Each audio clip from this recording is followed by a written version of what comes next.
Viewers, আপনি আমার এই ভিডিওতে একটা থাম্বনেল দেখতে পাচ্ছেন। এই থাম্বনেলটা কিন্তু খুব একটি গুরুত্বপূর্ণ জিনিস, যেটা আমরা যারা নতুন কনটেন্ট ক্রিয়েটর আছি, এরা করি কি একটা ভিডিও তৈরি করি। করা মাত্রই কোনো এডিট না করে এবং কোনো থাম্বনেল না দিয়ে ভিডিওগুলোকে আমরা পোস্ট করি। তো পোস্ট করার পর আমরা দেখি যে ভিডিওগুলো আমাদের ভিউজ হয় না। তো এই ভিডিওগুলো ভিউজ না হওয়ার পিছে কারণটা হলো, আমরা যদি একটা ভিডিও করে সেটা যদি এডিট করার পরে সেটা যদি একটা থাম্বনেল তৈরি করি, সেই থাম্বনেলটা যদি ভিডিওর শুরুতে আমরা এড করে দিই বা অডিয়েন্সরা যদি এই থাম্বনেলগুলো দেখে, তো আপনার ভিডিওরা অডিয়েন্সদের দেখার আগ্রহ কিন্তু ততটাই বাড়বে।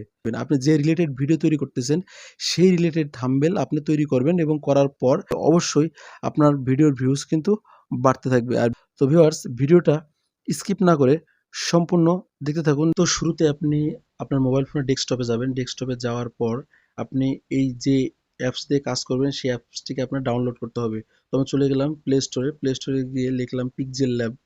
যেহেতু অ্যাপসের নাম পিক্সেল ল্যাব, তো পিক্সেল ল্যাব লিখলাম। লেখার পরে দেখুন অ্যাপসটা চলে আসছে। যেহেতু আমি অ্যাপস দিয়ে কাজ করি, আমার অ্যাপসটিকে ইনস্টল করা আছে। তো আমি এজন্য ওপেন বাটনে ট্যাপ দিলাম। আর যাদের অ্যাপসটি ডাউনলোড করা নেই, তারা অবশ্যই অ্যাপসটি ডাউনলোড করে ইনস্টল করে ওপেন বাটনে ট্যাপ দিয়ে কাজ করবেন। তো আমি চলে গেলাম ওপেন বাটনে ট্যাপ দিয়ে। তো এবার আমরা প্লাস আইকনে ট্যাপ দেবো, দিয়ে এখান থেকে গ্যালারিতে যে আমরা যে থাম্বনেলটা তৈরি করতে চাচ্ছি, সেই থাম্বনেলের ব্যাকগ্রাউন্ডটা আমরা এখান থেকে সিলেক্ট করব। তো আমি এখান থেকে থাম্বনেলের ব্যাকগ্রাউন্ডটা সিলেক্ট করে নেব। নিলাম। এর এখানে যে মাপটা আছে 16.9, 16.9টা হচ্ছে আপনি ইউটিউবে এবং ফেসবুকে ব্যবহার করতে পারবেন, কোনো সমস্যা নেই। এই মাপ অনুযায়ী নিয়ে আপনি যখন অ্যাড করবেন, তখন এটাকে হাত দিয়ে টেনে কেটে মাপ মতো করে নিতে হবে। এবার আমি এটাকে ওকে বাটনে ট্যাপ দিলাম, তারপর এটাকে স্ক্রল করে নিচে নামায় নিয়ে আসলাম। নিয়ে আমি আবার প্লাস আইকনে ট্যাপ দিলাম, দিয়ে ফ্রম গ্যালারিতে যাওয়ার পর এটাকে আমি স্ক্রল ডাউন করে নিচে চলে আসলাম। নিচে আসার পর আমার আবার যে কাজটা করতে হবে, এখান থেকে আহ, আমি একটা মোবাইলের পিক সিলেক্ট করবো। জাস্ট আমি এটাকে মোবাইলের একটা পিক সিলেক্ট করে নিলাম। জাস্ট থাম্বনেল আমি অ্যাড করবো, এই জন্য মোবাইলের পিক্সটাকে পরিমাণ মতো আমি কেটে নেব। তো জাস্ট আমি এটুকু পরিমাণ মতো কেটে ওকে বাটনে ট্যাপ দিলাম। এটাকে জাস্ট ছোট করব।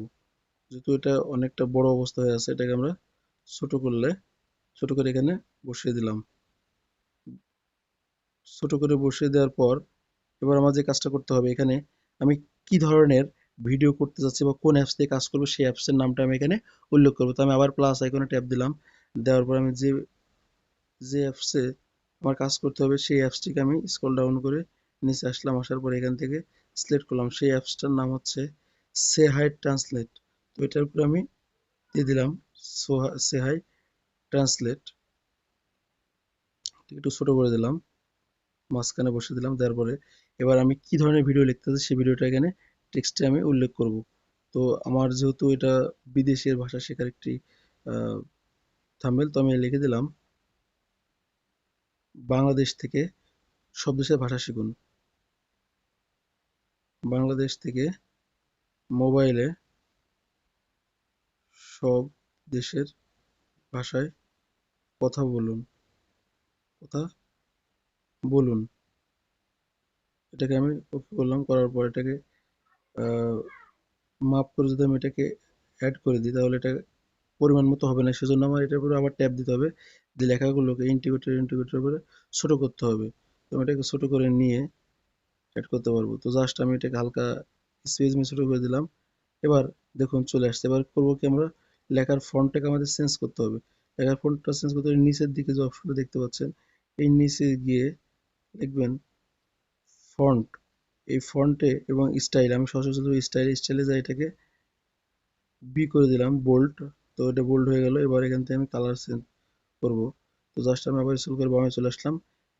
সেখানে আমি কালার সেট করব। কালার সেট করার জন্য আমি এই বাটনে ট্যাপ দিয়ে এই কালারটাকে আমি সেট করলাম।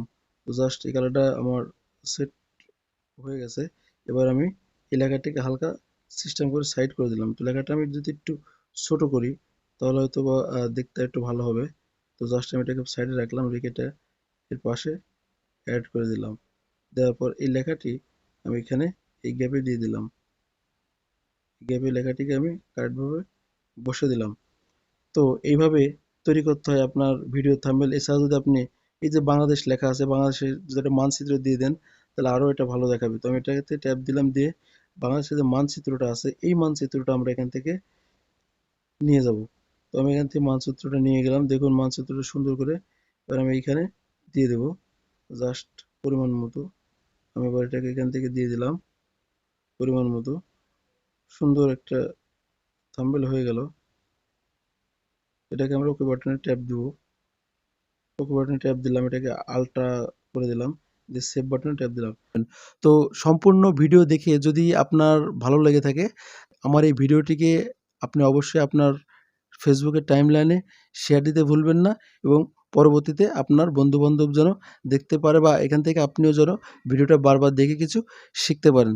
তো আজকে এ পর্যন্তই। ভিডিওটা সম্পূর্ণভাবে দেখার জন্য আপনাকে ধন্যবাদ।